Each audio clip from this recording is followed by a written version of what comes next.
लोग शादी में फालतू खर्चा करते हैं। मकान पर खर्चा करते हैं तो मैं समझता हूँ चलो उनको 100 साल तक काम आना है, पर शादी में क्या आप मुझे राज प्रभु आप बताइए कि शादी पर कोई व्यक्ति 1 करोड़ का खर्चा कर रहा है, उसका यश कितने दिन का है? बस उसी दिन का। हाँ, वो कहते हैं उसी दिन का। और हमने 1 करोड़ रुपया जो शादी पर खर्चा किया है, 1 दिन में ही उसको हमने ख़त्म कर दिया। और उस 1 करोड़ को कमाने में कितना वक्त लगा? वो तो आदमी पर डिपेंड करता है। जैसे आप ही पर हो तो आप ही पर हो तो आपको 1 करोड़ को कमाने में कितना टाइम लगेगा? काफ़ी समय लगता है। काफ़ी समय का मतलब 1 महीना, 1 साल, कितना? 5 साल समझ लो। 5 साल कम से कम नहीं, अपने 1 साल मान लेते हैं। तो अगर 1 साल या वो कहते हैं 5 साल, 1 करोड़ को कमाने में 1 साल लगा है और हमने उसको ख़त्म कितने दिन में किया? क्या आप ये नहीं समझ सकते हैं कि हम लोगों को फालतू खर्चे बंद कर देने चाहिए? अब जरा सोचो, शादी करनी है लड़का और लड़की को, उसमें बाकी के 2000 लोग इकट्ठा होकर करेंगे क्या? उनकी ज़रूरत क्या है?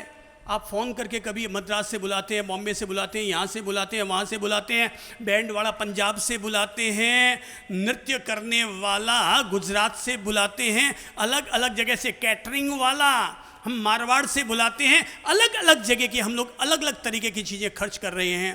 हम सोचो कि हमने हमारी कमाई ख़राब की है, हमने किसी और को ख़राब नहीं किया, हमने अपना पूरा साल ख़राब किया है। हमने उस धन को कमाने के लिए रोज़ 8 घंटे लगाए हैं और साल भर का धन हमारा पूरा का पूरा 8 घंटे का मेहनत हमने 1 दिन में खर्च कर दी। हम अगर अपने व्यर्थ खर्च होने वाले खर्चे पर अगर हम अंकुश लगाते हैं तो घर में माया हमारी बढ़ेगी।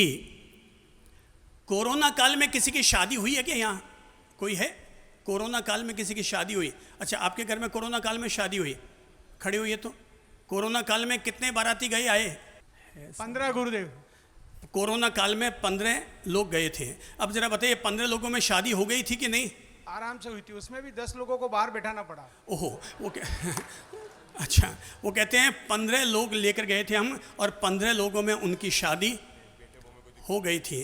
तो ये जो 15 लोग आप लेकर गए थे, तो आपके बेटे और बहू में झगड़ा हुआ था कि इस बात को लेकर केवल 15 लोग ही आए हो?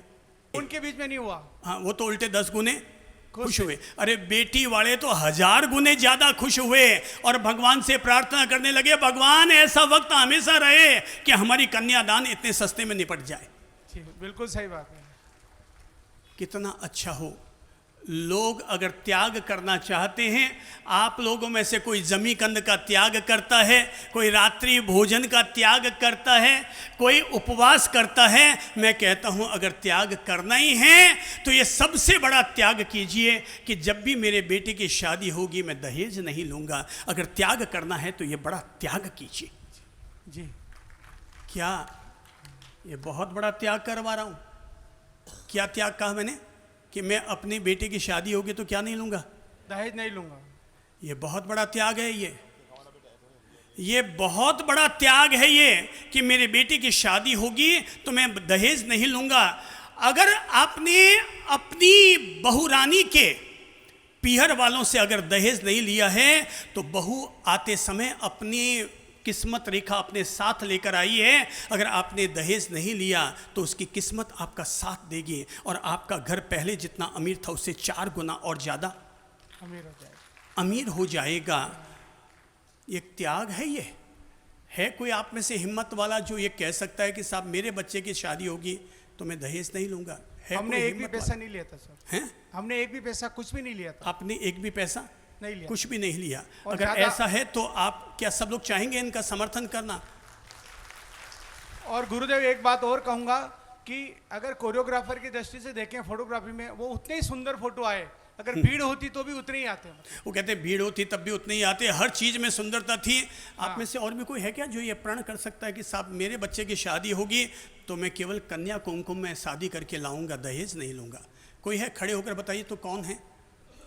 1 2 खड़े होना पड़ेगा ताकि लोग आपको देख भी सके ना।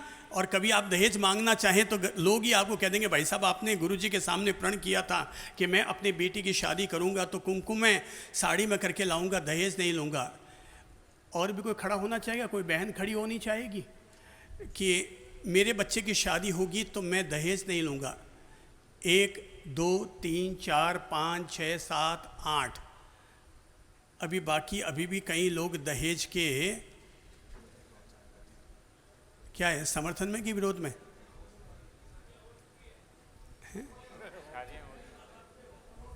वो कहते हैं कई माँ बाप के बच्चों की शादी हो गई। भाई तेरी हो गई, तेरे पोते पोती भी तो आने वाली है ना, पीढ़ी तो अभी तक आने वाली है। समाज में से ये कुरीति हटनी चाहिए। अगले ने बच्ची पैदा की, पढ़ाई लिखाई बड़ी की, MBA पास कराया, शादी की, कन्यादान किया, आपकी ओर से गए हुए 1000 लोगों को खाना भी खिलाया। इतना बड़ा जिसने त्याग किया, क्या हमारा दिल नहीं करता कि हम उसके लिए ये बड़प्पन दिखाएं कि मैं अपनी ओर से दहेज नहीं लूँगा, केवल कन्या कुमकुम के साथ अपने बच्चे की शादी करके लाऊंगा। चलिए वो 8 लोग तो खड़े हो जाओ जो लोग खड़े हुए थे, अच्छी बात है। गीता तो केवल एक व्यक्ति के बीच में ही बन गई, 8 लोगों से भी अगर शुरुआत हो रही है तो मैं समझता हूँ ये 8 ही कभी 80 बनेंगे और ये 80 ही कभी 800 तक पहुँचेंगे। तो सामने खड़े हुए हैं 1 2 3 4 5 6 7 8 9 10 11 लोग अगर खड़े हुए हैं और ये अगर प्रण कर रहे हैं, क्या आप ये प्रण करते हैं कि हम शादी करेंगे अपने बच्चों की तो दहेज नहीं लेंगे? पक्का पक्का पक्का? दाल घोड़ी कच्ची की पक्की?